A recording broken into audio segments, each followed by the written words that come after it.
Assalaamu calaykum daawadayaal ku soo dhawaada channelka Samiir Ogaal. Markii dagaalkii labaad ee dunida bilaabmay sanadkii 1939kii, dawladdii Midowgii Sofiyeeti waxa ay go'aansadeen inay qabsadaan waddanka yar ee Finland. Xilligaas oo badanaa dawladihii awoodda yaraa ee Yurub ay ahaayeen kuwo la haysto. laakiin shiishiyahan lagu magacaabo Simo Häyhä ayaa soo galay safka hore ee ciidamadii difaaca Finland. Waxa uu isaga kaliya khaarajiyay 505 askari oo ka tirsan ciidankii Midowgii Sofiyeeti, taas oo ka dhigtay shiishiyahankii ugu khatarsanaa taariikhda abid. Haddaba maanta waxaan idinla wadaagaynaa taariikhdii Simo Häyhä iyo sidii ay ugu suurta gashay inuu daaqada ka saaro in ka badan 500 oo askari oo ka mid ahaa cadowgii ka soo horjeeday. Inta aynaan u gelin barnaamijka, waxaan ku xasuusinayaa inaad channelka subscribe saarto. dhimashadii caddayd ciidankii Midowgii Sofiyeeti waxay awoodi waayeen inay hore u socdaan sababtoo ah Simo Häyhä waxa uu khaarajin jiray askari kasta oo u soo dhawaada dhibaatadii uu ku hayay awgeed iyo isagoo xiran jiray dhar cadcad oo barafka u eg. waxa ay ciidamadii Midowgii Sofiyeeti ninkan u bixiyeen dhimashadii caddayd, halka ciidankiisuna ay u yaqaaneen magaca shiishiyahankiisa xiroolaha ahaa. waxa la xaqiijiyay inuu 100 maalmood gudahood ku dilay 505 askari.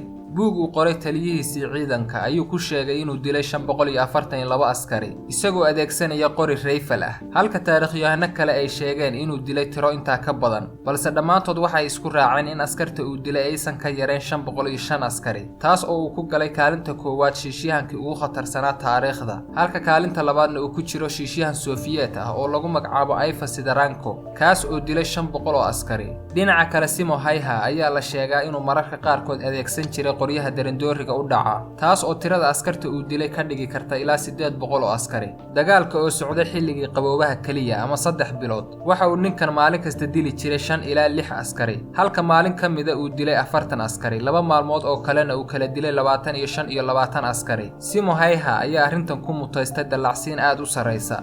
ma isticmaali jirin soo dhaweyso ama diirad. qorigiisu ma lahayn wax soo dhaweyso ah, balse waxa uu toogashada u lahaa khibrad 15 sano ah. sidoo kale indhihiisuna waxay ahaayeen kuwo aragti dheer. waqtigaasi dalka Finland waxa khasab ahaa in muwaadin kasta uu qaato tababar ciidanimo oo 1 sano ah. Simo Häyhäna waxa uu tababarkan qaatay sanadkii 1925. markii uu dhamaystay tababarkana waxa lagula taliyay inuu iibsado qorigii uu ku tababaran jiray, waana uu iibsaday. intaa kadibna waxa uu ku noqday tuuladiisii isagoo ka bilaabay ugaarsi iyo beerasho ilaa laga gaaray sanadkii 1939kii, xilligaas oo ay soo weerareen Midowgii Sofiyeeti. markii loogu yeeray inuu dagaalka ka soo qayb galo, waxa uu casriyeen ku sameeyay qorigiisii duuga ahaa, sidaas ayuuna uga qayb galay dagaalka. waxa uu ahaa tartama. Simo Häyhä waxa uu ka qayb gali jiray tartamo dhinaca shiishka ah, kuwaas oo ay qaban jirtay dawladdii Finland, waxa uuna ku guuleystay bilado badan. rikooradii uu dhigay waxa ka mid ahaa inuu 16 jeer toogto bartilmaameed muddo 1 daqiiqo ah, waana tan ka dhigtay inuu ku takhasuso toogashada. Simo Häyhä iyo 31 kale oo shiishiyahano ah waxay ka guuleysteen 4000 oo ka mid ah ciidankii Sofiyeeti.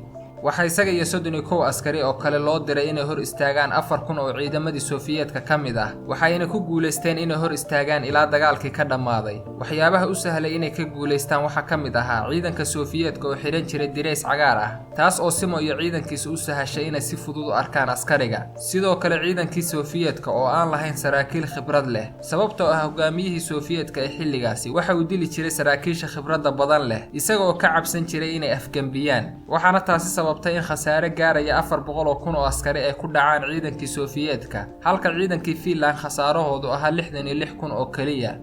qaabkii caqliga badnaa ee uu toogashada u sameyn jiray, halka shiishyahanada kale ay jiifsadaan marka ay toogashada sameynayaan, isagu waxa uu toogashada sameyn jiray isaga oo fadhiya. waxa uuna sheegay in fadhigu ka caawiyo inuu shiishka la helo bartilmaameedka, iyo isaga oo ahaa nin gaaban. dhinaca kale waxa uu afka gashan jiray baraf si aan neeftiisa loo arag, qorigana waxa uu dhex gelin jiray baraf si aan marka uu xabada rido qiiqa ka baxaya qoriga loo arkin. sidoo kale halkii uu madaxa ka toogan lahaa askariga, waxa uu ka toogan jiray xabadka, taas oo uu ku tilmaamay inay tahay bartilmaameed la hubo.